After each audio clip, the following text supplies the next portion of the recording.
Good evening students, welcome to SRS IAS and law academy. आज की जो हमारी क्लास है वो इंटरनेशनल अफेयर से रिलेटेड है। रिसेंटली क्या हुआ है कि इंडिया ने जो है डिस्काउंटेड प्राइस पे पेट कोक मंगवाया है वेनेजुएला से। ठीक है, तो आज की क्लास में हम देखेंगे कि पेट कोक क्या होता है, किस तरीके से ये बनता है और किस तरीके से ये हमारे इन्वायरमेंट के लिए फ़ायदेमंद है या नहीं है, और जो है जो हमारी इंडस्ट्री है उसके लिए कितना फ़ायदेमंद है या फिर नहीं है, और किस रेट पे जो है वेनेजुएला ने हमें ये जो पेट कोक है ये भिजवाया है। तो चलिए आज की क्लास हम शुरू करते हैं। सबसे पहले देखते हैं न्यूज़ क्या है। Indian companies are importing significant volume of petroleum coke from Venezuela for the first time, trade sources and shipping data show.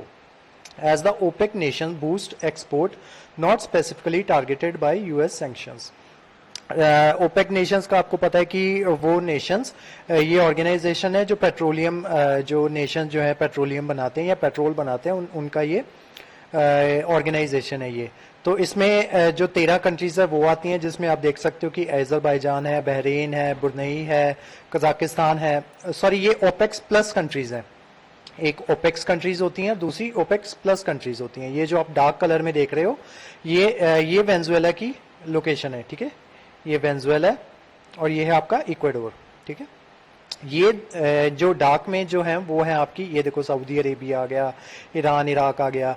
ये जो है आपकी ये है ओपेक कंट्रीज, और उसके अलावा ओपेक प्लस मेंबर्स होते हैं वो जो लाइट ब्लू में आप देख रहे हैं ना, जैसे रशिया हो गया या फिर जो अजरबैजान हो गया, मैक्सिको हो गया, कजाकिस्तान हो गया, ब्रुनई हो गया, ये सारे आ जाते हैं ओपेक्स प्लस मेंबर्स में। ठीक है, तो ये जो लिस्ट है ये बहरीन, अजरबैजान, ये सारी जो है ओपेक्स प्लस कंट्रीज हैं। तो ऐसी 13 कंट्रीज जो है ओपेक्स प्लस कंट्री में जो उसकी कैटेगरी में आती है ओपेक्स प्लस मेंबर नेशन में। उसके साथ आप इंडिया का इंपोर्ट देख सकते हो कि पेट कोक का जो इंडिया ने इंपोर्ट करवाया था, तो लास्ट ईयर देख सकते हो 4.9 पूरे साल में 4.9 मिलियन टन का जो है इंडिया ने इंपोर्ट करवाया था, और अभी 6 महीने के अंदर ही जो इंडिया है 4.6 मिलियन टन का जो इंपोर्ट जो है वो करवा चुका है। तो जिससे ये पता चलता है कि साल के एंड तक मतलब इस साल हम जो है पिछले साल के कंपैरिजन में ऑलमोस्ट जो है दुगना इंपोर्ट जो है पेट कोक का वो करवाने वाले हैं। पेट कोक, अब देखते हैं पेट कोक होता क्या है। पेट कोक होता है पेट्रोलियम कोक। ठीक है, जब पेट्रोल बनाया जाता है तो उसका एक बाय प्रोडक्ट होता है ये। जब पेट्रोल को रिफाइन किया जाता है तो उसका एक बाय प्रोडक्ट निकलता है जिसको कहा जाता है पेट कोक। ये दिखने में कैसा होता है ये मैं आपको आगे की स्लाइड्स में दिखाऊंगा। फिलहाल आप देखो कि ये यूज कहाँ पे होता है। ये यूज होता है पावर प्लांट्स में। Pet coke is typically used as a fuel source in power plants. High grade pet coke, which is low in sulfur and heavy metals, can be used to make electrodes for steel and aluminium industry. ऐसा pet coke जिसमें जो sulphur content हो वो कम हो और जो heavy metal content हो वो ज्यादा हो, वो कहाँ पे यूज होता है आपका स्टील और एल्यूमिनियम इंडस्ट्री में। But majority of pet coke manufactured globally, approximately 70 to 80% of much lower grade. जो अच्छे ग्रेड के जो कोक होते हैं ना, वो पेट कोक होता है वो सिर्फ 20 से 25% तक का ही होता है, लेकिन बाकी जो जितना भी कोक होता है वो लोअर ग्रेड का होता है, और जो लोअर ग्रेड का होता है उसमें जो सल्फर कंटेंट होता है वो बहुत ज्यादा होता है, जिस वजह से वो क्या करता है, ज्यादा पॉल्यूशन क्रिएट करता है। तो इससे आपको क्या पता चलता है कि जितना सल्फर कंटेंट जो होगा वो लो होगा, उतना ही वो जो है हाई ग्रेड का पेट कोक होगा, और जितना हाई ग्रेड का होगा उतना ही वो कम जो है पॉल्यूशन क्रिएट करेगा। ये देखो ये इस तरीके का दिखता है पेट कोक। ये छोटे छोटे ग्रेन्यूल्स होते हैं, जब ऑयल को रिफाइन किया जाता है तो वहां से ये निकलते हैं, ये छोटे छोटे ग्रेन्यूल्स, तो इनको पेट कोक कहा जाता है। तो जो नॉर्मल कोयला होता है वो तो आप देख सकते हो कि जब आप उसकी खुदाई करते हो फॉसिल्स से मिलता है आपको, जब आप जमीन की खुदाई करते हो तो वहां से मिलता है आपको जो कोयला होता है। तो लेकिन जो ये होता है पेट कोक होता है ये ऑयल रिफाइनरी से मिलता है। जब ऑयल को रिफाइन किया जाता है उसका ये एक बाय प्रोडक्ट होता है। तो इसका साइज देख सकते हो, इतना छोटे छोटे साइज में ग्रेन्यूल्स में होता है ये। नेक्स्ट देखते हैं, pet coke is extremely stable fuel. ये काफी स्टेबल होता है, which means there is a little risk of combustion, but due to its high carbon content, when it combusts it release up to 10% more carbon dioxide per unit of energy than normal coal. अगर normal कोल को जलाया जाए, और अगर normal कोल को जलाने से वो 100 units of carbon dioxide produce करेगा, उसी के कंपैरिजन में उतने ही अमाउंट में अगर पेट कोक जलाया जाए तो वो 10% जो है ज्यादा कार्बन डाइऑक्साइड जो है एमिट करेगा। मतलब अगर जो एक नॉर्मल कोल जो है उतनी ही एनर्जी के लिए 100 यूनिट्स का जो पॉल्यूशन है वो क्रिएट कर रहा था, तो जो ये होगा ये 110 का यूनिट्स वो प्रोड्यूस करेगा, ठीक है, 110 यूनिट्स ऑफ पॉल्यूशन क्रिएट करेगा। That's higher than almost any other energy source, किसी भी एनर्जी सोर्स के कंपैरिजन में ये हायर होता है। मेक्स पेटकोक का huge contributor to creation of greenhouse gases.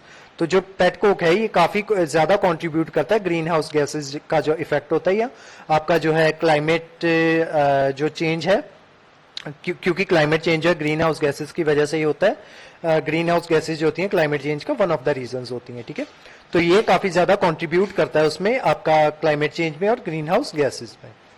A ton of petcoke is more expensive than coal but produce more energy when burned, ठीक है। तो एक टन पेटकोक जो है कोल के कंपैरिजन में ज्यादा महंगा होता है, एक्सपेंसिव होता है, लेकिन वो उतनी ही ज्यादा एनर्जी भी प्रोड्यूस करता है, लेकिन उसी के साथ उतना ही ज्यादा वो पॉल्यूशन भी क्रिएट करता है।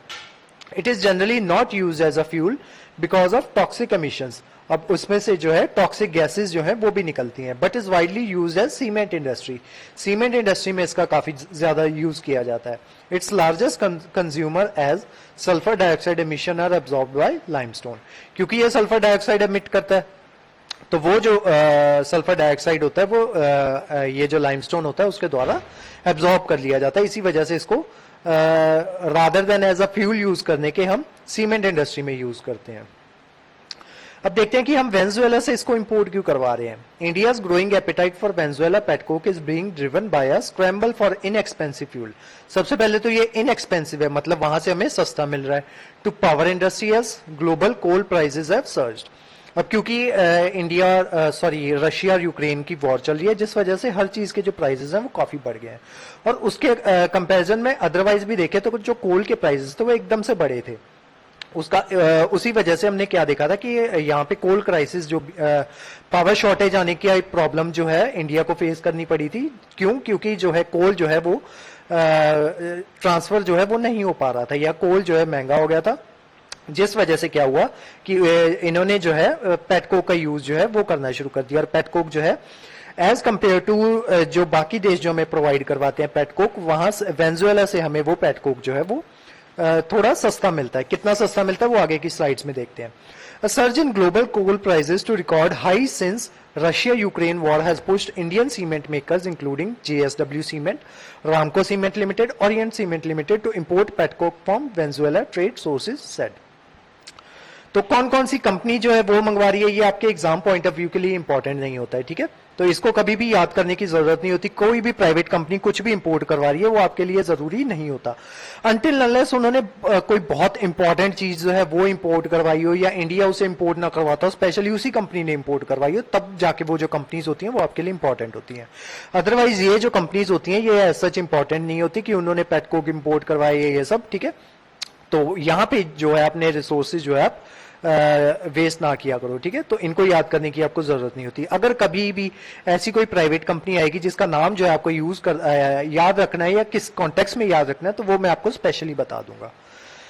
The quality of petcoke is very good and it has very low sulphur, Ramco cement chief financial officer said, ठीक है। तो उन्होंने बोला कि ये जो वेनेजुएला से पेटकोक आता है उसकी जो क्वालिटी है वो बहुत अच्छी है, और उसमें जो है सल्फर कंटेंट है वो काफी कम है। लेकिन उसी के साथ में इसकी एक डाउन साइड भी है। डाउन साइड क्या है कि इसका जो कार्गो होता है वो उसको इंडिया आने में ऑलमोस्ट 50 दिन लग जाते हैं, ठीक है।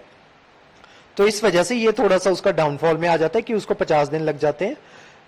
रामको cement book 250 ton cargoes of Venezuelan petcoke which were delivered in June and July at the discount of $15 to $20 पर टन। तो कितना सस्ता हमें मिल रहा है बाकी के कंपैरिजन में, बाकी देशों के कंपैरिजन में हमें डिस्काउंट मिल रहा है 15 से 20 रुपए पर टन के पीछे, ठीक है। $20 15 से $20 पर टन के पीछे हमें जो है डिस्काउंट मिल रहा है। India which count United States and Saudi Arabia's major petcoke supplier receive its first ever cargo from Venezuela in the beginning of 2022, ठीक है। तो ये जो न्यूज थी ये आपके लिए क्यों इंपॉर्टेंट थी? क्योंकि पहली ऐसी कार्गो जो है वेनेजुएला से आई है इससे पहले हम क्या करते थे, यूनाइटेड स्टेट से या फिर पेटकोक मंगाया करते या फिर मंगाया करते थे सऊदी अरेबिया से। तो वेनेजुएला का जो पहला कार्गो है हमने रिसीव किया 2022 में, तो इसी वजह से ये जो न्यूज है आपके लिए इंपॉर्टेंट है। Indian cement companies imported at least 4 cargoes carrying 160,000 tons 160,000 tons of petroleum coke from April to July. Another 50,000 ton cargo is expected to reach the port of Mangalore on India's southwest coast in coming days, while 30,000 ton shipment is scheduled to depart later in August. ठीक है, तो इसमें से आपको कुछ भी याद करने की जरूरत नहीं है, सिर्फ आपको इतना पता होना चाहिए कि वेनेजुएला उसकी जो लोकेशन है वो क्या है। ठीक है, सबसे पहली बात ये। दूसरा, कहां पे पड़ता है, साउथ अमेरिका में पड़ता है। ठीक है, इसके बीच से कोई जो हमारी जो ग्रेट सर्कल्स हैं वो पास तो नहीं करते, इस चीज का पता होना चाहिए। जैसे आपका वो हो गया जो 0 डिग्री पे जो लाइन होती है इक्वेटर कहीं वेनेजुएला से पास तो नहीं करता, आपको ये ध्यान में रखना है। और दूसरी बात कि वेनेजुएला से पहली बार जो है पेटकोक आया है। ठीक है, और दूसरा कुछ चीजें जो है आपको पेटकोक के बारे में पता होनी चाहिए। क्या पता होनी चाहिए कि उसमें जो सल्फर कंटेंट होता है वो लो होता है। ठीक है, और जितना सल्फर कंटेंट जो है वो क्या कहते हैं लो होगा तो वो जो पॉल्यूशन है वो कितना क्रिएट करेगा। ठीक है, हाई पॉल्यूशन क्रिएट करेगा या फिर लो पॉल्यूशन क्रिएट करेगा। ठीक है, इतनी बातें आपको पता होनी चाहिए। उसके अलावा कितने टन में ये इन्होंने कोल मंगवाया या पेटकोक मंगवाया, ये हमारे लिए इंपॉर्टेंट नहीं है, इसके ऊपर क्वेश्चन आता भी नहीं है।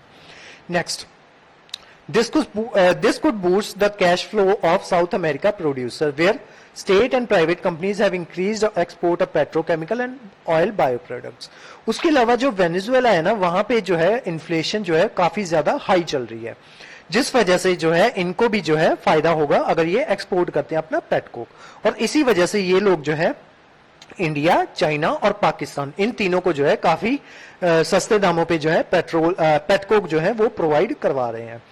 उसके अलावा जो यूपीएससी वाले बच्चे हैं उनसे ना कभी कभी ये क्वेश्चन पूछ लिया जाता है कि जो वेनेजुएला है वो काफी सस्ते दाम में पेट्रोल भी प्रोवाइड करवाता है, लेकिन हम फिर भी जो है पेट्रोल जो है यूनाइटेड स्टेट सऊदी अरेबिया या ईरान और इराक इनसे खरीदते हैं। ठीक है, जो आपका जो यूनाइटेड स्टेट्स है वो भी काफी अमाउंट में जो पेट्रोल जो है वो प्रोड्यूस करता है, लेकिन उसकी जो लोकल कंजम्पशन है वो पेट्रोलियम की इतनी ज्यादा है कि वो जो है अपना पेट्रोल जो है एक्सपोर्ट नहीं करता। ठीक है, तो इस वजह से जो इंडिया जो है ये जो पेट्रोलियम है इसको इंपोर्ट करवाता है सऊदी अरेबिया जैसी कंट्री से, लेकिन जो वेनेजुएला वो भी एक्सपोर्ट करता है पेट्रोल, लेकिन इंडिया जो है उससे जो पेट्रोल है वो नहीं खरीदता। उसके 2 रीजन है। सबसे पहला, जो इसका पेट्रोलियम है उसकी जो क्वालिटी है वो इतनी अच्छी नहीं है। दूसरा रीजन, वही रीजन कि जो पेटकोक में है जो रीजन की जो इंडिया में आने का जो टाइम लगता है पेट्रोल को, मतलब जो इनकी ट्रांसफर कॉस्ट है वो बहुत ज्यादा बढ़ जाती है, और उसके अलावा जो ट्रांसफर टाइम है, जो इनका ट्रांसपोर्टिंग टाइम है वो काफी ज्यादा है। ठीक है,